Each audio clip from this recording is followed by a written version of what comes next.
অনেক ফ্যাব্রিক্সের উপর জল নিক্ষেপ করছে, ওই ফ্যাব্রিক্স কোনো কাজে লাগবে না, কোনো কাজের গার্মেন্টসের কোনোই কাজে লাগবে না। আমরা হলো বুকিং লাইন ওয়াইজেটি কনসাইনমেন্টের শিপমেন্ট করি। এখানে আমাদের প্রায় 10-15 টন মাল আমাদের অলরেডি আমরা পাচ্ছি না।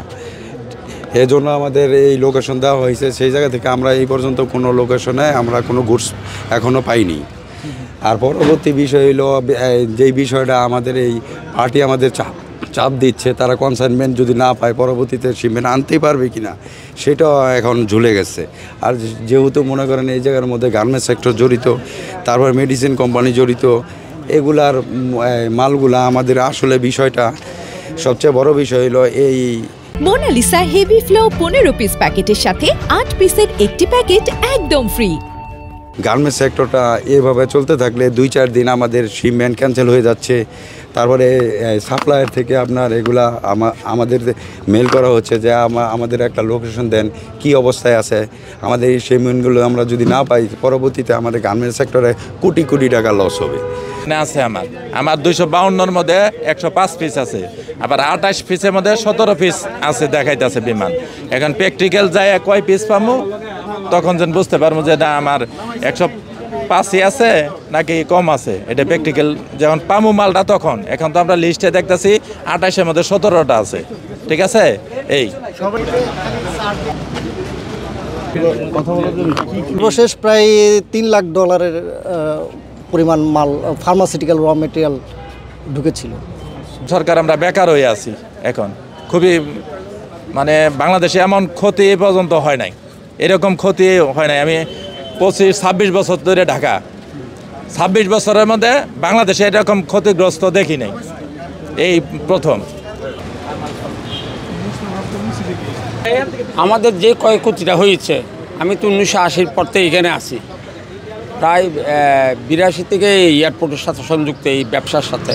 কিন্তু আমার এই অনেকবার আগুন লাগছে, কিন্তু তৎক্ষণাৎ নিবারণের হয়ে গেছে। অনেকবার লাগছে কিন্তু টুকটাক সাতাত হয়ে গেছে সবাই।